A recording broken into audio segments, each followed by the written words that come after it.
Har'a wal arguudha dhabnu sireef carraa yoo lubbuun jiraanneef martuu wal agarraa nuuf kadhaa ilaahi mooticha gararraa akka nun dagannee wallamnu si jaanii rabbumaan kadhannaa kallattii. Assalamu alaikum warahmatullahi wabarakatuh. Ashama akkam jirtu ummata Oromoo, ummata qaalii, ummata kabajaa, ummata jaalalaa, ummata tokkummaa nagaa keessanii an nagaadha alhamdulillah. Baga jiraattan baga nagaa na eedan. Hordoftoonni chaanaalii kiyyaa hundi keessanuu anaa dhufuu isiniin jedheera. Akkasuma isinis anaa dhufu jedhaan asimadha. Akkamii fayyaa keessanii turtii ji'oota muraasaa booda deebi'ee dhufeen jira. Har'aan tana gammachuu fi naasuu wal keessan qabadhee dhufe. Namoonni hedduun na jaalattan akka jirtan hin beeka. Namoonni hedduun na kabajanis akka jirtan hin beeka. Anis akkasuma namootan jaaladhuu fi namootan kabaju irraa adda ba'ee gaafan deemuuf jedhu haga tokko natti ulfaatus obsaa fi jajjabinaan bira kutuuf dirqameen jira.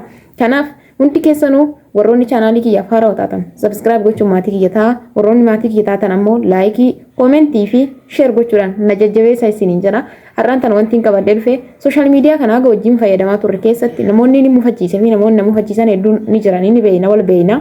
Kanaaf hundi keessanuu akka dhiifama naa gootan maqaa rabbiitiin isin gaafadha. Maqaa oromummaatiin isin gaafadha. Du'aayii keessaniinis akka nan daganne irra deddeebiidhaan isin gaafadha.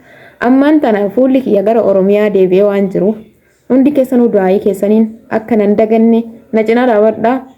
Oromiyaatti maal akka isinii dhaamuu fi eessan akka isinii dhagus koomentii irratti barreessuu hin dagatina isiniin jedha.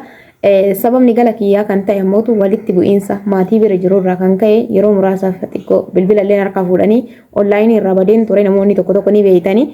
Ammaan tana bilbilli kiyyaa deebi'ee imala kiyyaallee gara Oromiyaatti deebiseen jira. Kanaaf gara biyya abbaa kiyyaatti galuuf hin deema. Hundi keessanuu du'aayii keessanii nan dagatina laayikii gochuu, koomentii gochuu, sheerii gochuudhaan na jajjabeessaa kutaalee Oromiyaa keessa deemee haganaaf mijatetti isin agarsiisuuf yaala yoo rabbiin jedhe. Kana booda viidiyoon ittiin wal agarru viidiyoo eega biyya galee ta'uu danda'a waan ta'eef kanaaf hundi keessaniyyuu fayyaa nagaa naaf ta'a. Nagaa rabbii keessanaaf jiraadhaaf viidiyoo kana dheeressuu hin barbaadu. Hundi keessanuu yoo isinitti tole har'aan tana jechuudha. Har'a galgala kibxata har'aa kana galgala laayivii tiktookiin seenaa namoonni dhuftanii achitti waa hedduu baratan jedheen abdii qaba. Wanni tana dura wantiin isin dhoysee namoonni hedduu kan hin beeyne hedduu keessantu jira. Kanaaf waa hedduu baratanii akkasuma viidiyoo waraabattanii illee maxxanfachuullee ni dandeettanii waan barnoota ta'u waan jabina namaaf ta'u hedduutu achi keessatti argama.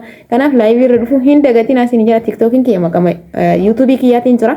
Namoonni na hordofuu barbaadan, namoonni dhuftaniitiin dhageeffachuu barbaadan, namoonni viidiyoo waraabbachuu barbaadan hundi keessanuu galgala har'aa sa'aatii 12 irraa jechuudha. Akka biyya keenya sa'aatii 12 akka bakka jirru ammoo yookaan biyya Arabaa sa'aatii 6 irraa jechuudha. Laayiviin seenuu hedha. Hundi keessanuu koottaatii qooda keessan fudhadhaa. Asiin laayivii dhufuu hin dandeenye xiqqoo biizii waan hin tureefi kanaaf ajjiraaniin dhufa. Hordoftoonni hedduullee akkasirratti natti hin dhufne ni beeka.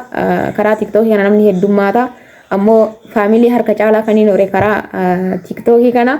Kanaaf hundi keessaniyyuu garasitti koottaa namoonni isinitti mijatti namoonni tiktookii seenuu dandeettan isiniin jedha. Asumaanin afwaan isiniin jedha. Ani isiniif dhiiseera warri isinitti mufadhe rabbiin isiniif haa dhiisu. Ijji nagaa wal nu agartu gammachuudhaan rabbii walitti nu haa deebisu.